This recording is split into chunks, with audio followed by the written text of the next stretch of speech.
Proyek strategis nasional adalah proyek yang dilaksanakan oleh pemerintah, pemerintah daerah, dan atau badan usaha yang memiliki sifat strategis untuk peningkatan pertumbuhan dan pemerataan pembangunan dalam rangka meningkatkan kesejahteraan masyarakat dan pembangunan daerah. Pemerintahan Presiden Joko Widodo telah menyelesaikan 7 proyek strategis nasional terkait perkeretaapian. Apa saja PSN perkeretaapian yang telah diselesaikan masa pemerintahan Presiden Jokowi? Yuk, mari kita lihat video berikut. Kereta Bandara Soekarno-Hatta International Airport. Kereta Bandara Soekarno-Hatta berada di bawah manajemen PT Railing, anak perusahaan joint venture antara PT KAI dengan PT Angkasa Pura II. Kereta bandara di Jakarta adalah produk kedua PT Railing setelah kereta bandara di Kuala Namu, Sumatera Utara.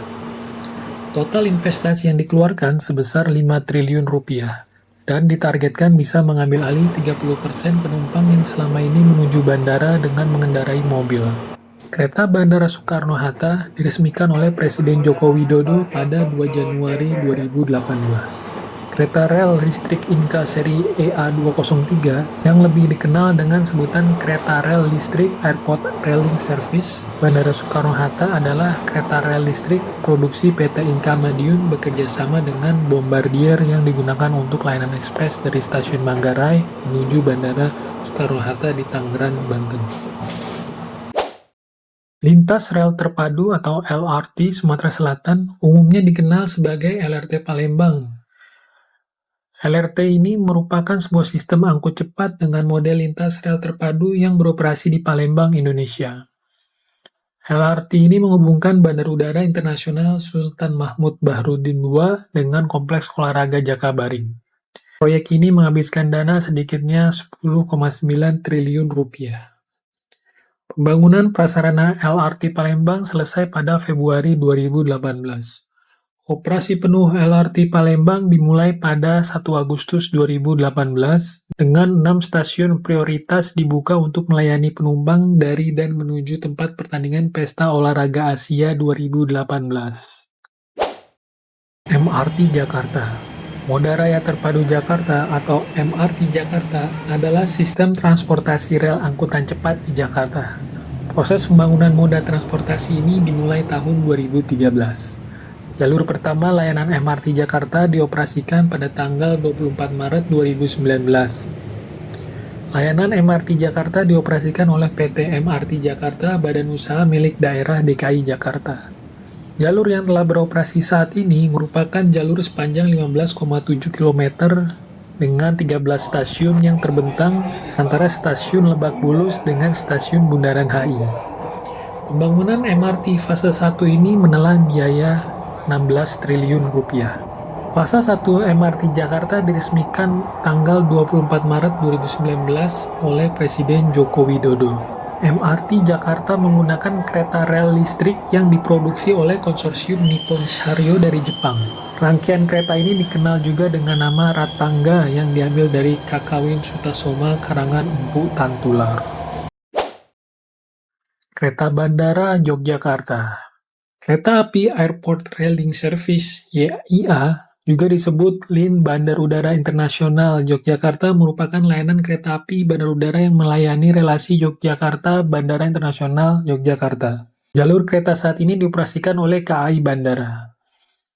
Pertanggal 1 April 2022, pengelolaan KA Bandara YIA yang sebelumnya dikelola PT KAI kini dialihkan ke KAI Bandara. Stasiun Yogyakarta International Airport atau YIA adalah stasiun kereta api bandara kelas 1 yang terletak di Bandara Internasional Yogyakarta dengan jarak 12,1 km arah barat daya dari stasiun Wates.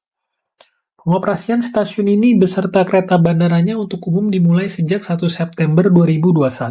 Total investasi yang digelontorkan sebesar 1,1 triliun rupiah. Saat ini terdapat sebanyak 30 perjalanan kereta api dengan waktu tempuh 39 menit per perjalanan. Untuk rute, kereta api akan berhenti di 3 stasiun dengan headway rata-rata 60 menit.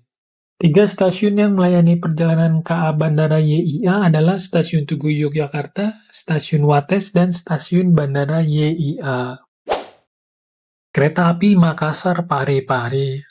Jalur kereta api Makassar-Parepare adalah jalur sepanjang kurang lebih 145 km, merupakan tahap pertama dari pembangunan jalur kereta api Trans-Sulawesi dari kota Makassar menuju kota Parepare. Peletakan batu pertama dilakukan pada tanggal 18 Agustus 2014 di Desa Siawung, Kecamatan Baru, Kabupaten Baru. Nilai investasi pembangunan proyek kereta api Makassar-Parepare berjumlah 9,28 triliun rupiah. Jalur ini diuji cobakan untuk pertama kali pada tanggal 10 November 2017. Peresmian dilakukan oleh Presiden Jokowi tanggal 29 Maret 2013. Kereta api Makassar-Parepare menggunakan kereta api buatan PT Inka dengan sistem penggerak diesel elektrik dengan kecepatan desainnya hingga 90 km per jam dan kecepatan operasionalnya 80 km per jam. LRT Jabodebek. Lintas rel terpadu Jabodebek atau disingkat LRT Jabodebek adalah lintas rel terpadu yang berada di area Jabodebek. Sesuai namanya, lintas rel terpadu ini melayani daerah Jakarta, Bogor, Depok, dan Bekasi yang termasuk dalam DKI Jakarta dan Jawa Barat. Groundbreaking LRT Jabodebek dilakukan pada tanggal 9 September 2015 oleh Presiden Jokowi.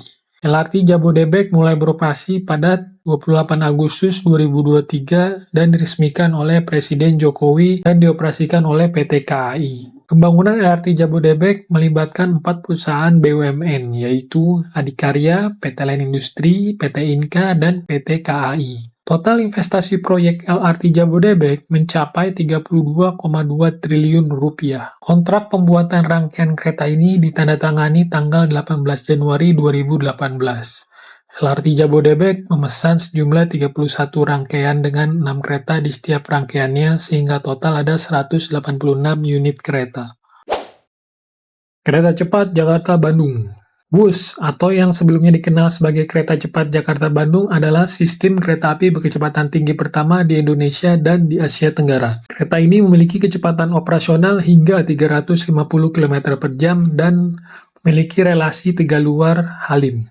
Pada tahun 2016, proyek ini dimasukkan ke dalam proyek strategis nasional. Pada Januari 2016, Presiden Jokowi melakukan groundbreaking di perkebunan teh Walini milik PT PN 8. Presiden Jokowi meresmikan ke kereta cepat WUS Jakarta-Bandung pada tanggal 2 Oktober 2023. Proyek kereta cepat Jakarta-Bandung menelan investasi jumbo hingga 7,2 miliar dolar atau setara dengan 110,16 triliun. Nilai tersebut sebelumnya telah mengalami pembengkakan biaya atau cost of run sebesar 1,2 miliar dolar atau 18,36 triliun dari target awal biaya proyek sebesar 6 miliar dolar yaitu 91,8 triliun.